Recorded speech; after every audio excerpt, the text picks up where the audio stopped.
Shalom warga kerajaan, mari kita melihat apa yang terjadi di sekitar kita.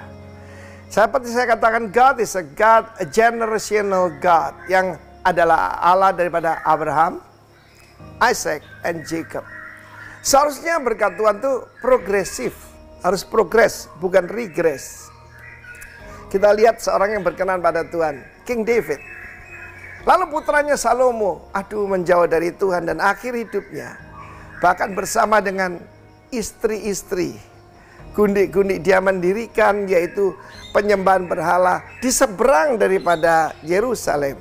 Itu menyakitkan hati Tuhan. Dan itu menurunkan, lalu kemudian putranya yaitu Rehabeam. Kita lihat bagaimana Rehabeam itu tidak mendengarkan counsel daripada elders, penatua-penatua yang adalah penasihat daripada Salomo. Salomo disebut orang yang paling berhikmat di dunia dan raja yang paling kaya yang pernah ada maupun akan datang. Tidak ada sekaya dia, termasuk raja Thailand, raja Brunei dan sebagainya. Dengar baik-baik, dia mendengarkan teman-temannya. Karena itu hati-hati apa yang kita sudah dengar. Sebab yang memuaskan daging bukan dari Tuhan. Kata para penatua itu, kalau engkau punya sifat melayani, berkata baik, maka mereka akan jadi hambamu seumur hidupmu. Tahun ini adalah tahun P Elohim.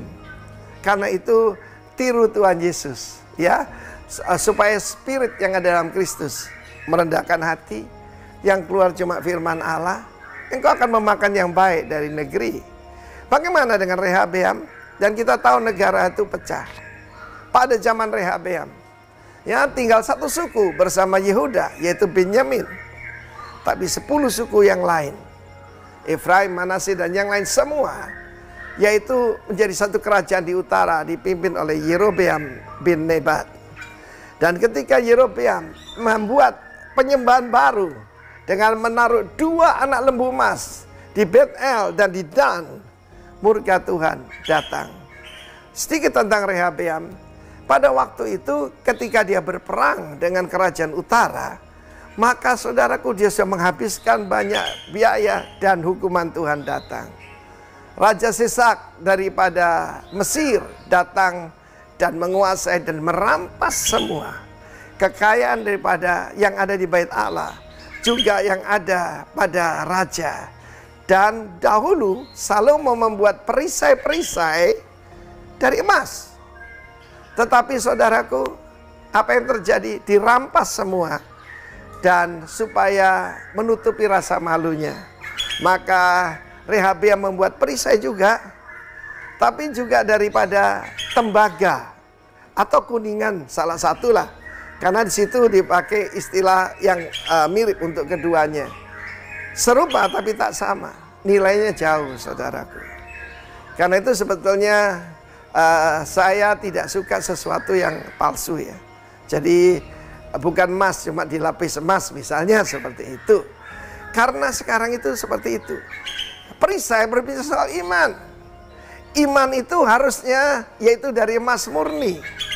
Tapi sekarang ini banyak perisai terbuat dari tembaga.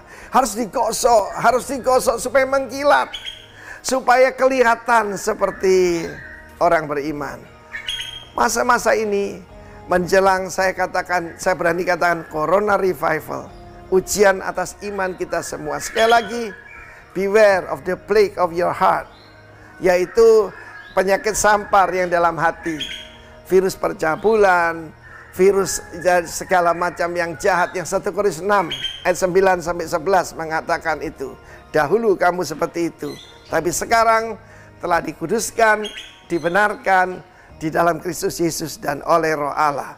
God bless you, warga kerajaan. Berkemenangan dalam Tuhan. Amin.